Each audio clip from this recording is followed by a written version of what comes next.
Welcome to Lisa Loves Food. Today we're making risotto. It doesn't take a super skilled chef to make an authentic risotto because any idiot can stir. Trust me on this. I'm going to teach you how to make a delicious Italian risotto like my grandmother used to make on this episode of Lisa Loves Risotto. Ingredients. Okay, you start with a little extra virgin olive oil. Then, of course, the rice. You must use arborio rice for risotto. Then a box of any kind of broth you want. Some white wine. This is a dry Pinot Grigio. You'll need butter, a good grating cheese, parmesan or pecorino romano in this case, a shallot, or you could use a little piece of onion, and parsley is optional.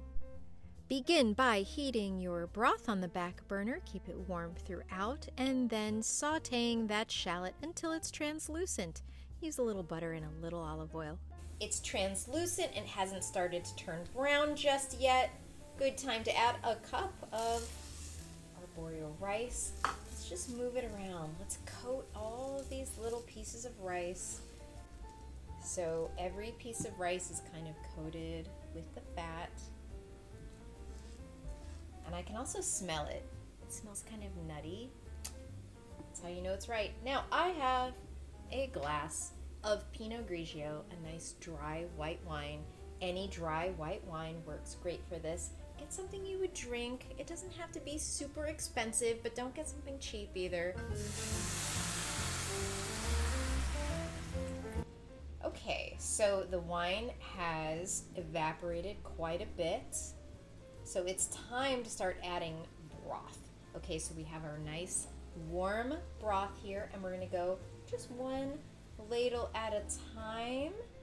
And we are going to start a timer for 20 minutes. That's the magic number. It's a crazy amount of stirring, I know, but you don't want it to stick and you want to develop that starch so it's creamy and velvety. Did my nostrils flare? Real question. So how do you know when to add another ladle of liquid?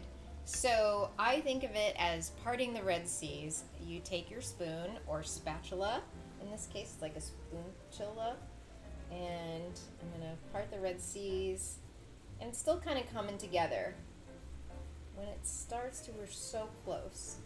When it starts to like stay like apart, that's when we're going to add more liquids. We're just about there. I'm going to keep stirring so that it does not stick. We don't want any of this to stick. And now we're talking. Here, I'll show you that again. Now we're ready for a ladle of liquid. Keep that broth nice and hot. You wouldn't want someone to throw cold liquid on you. Have you noticed I've used no seasoning because the broth, butter, and cheese are salty? Okay, look how it's expanding in size. We're gonna do our test. It's ready for liquid.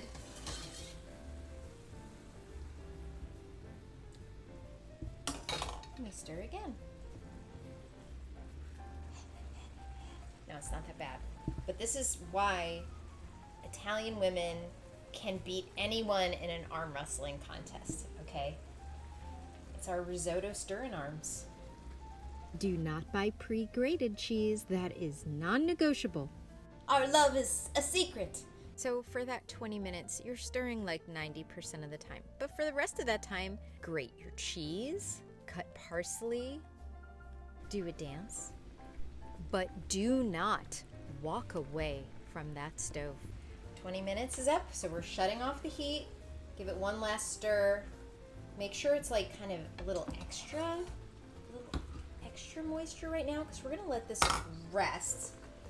Just add a few pats of butter, your freshly grated cheese, take it off the heat, cover, and wait an excruciating 5 minutes. Okay, 5 minutes of resting. Let's take the lid off. Oh Lord, have mercy. You want it to kind of flow like lava. Make sure that dish is nice and warm. If you haven't had homemade risotto, you just haven't had risotto. I'm garnishing with more cheese, some fresh parsley from my best friend's garden, and a very nice drizzle of olive oil. Review: heat the broth and sauté a shallot, then toast the rice and add some wine. Then you're going to stir and add hot broth for 20 minutes. Let it rest and enjoy.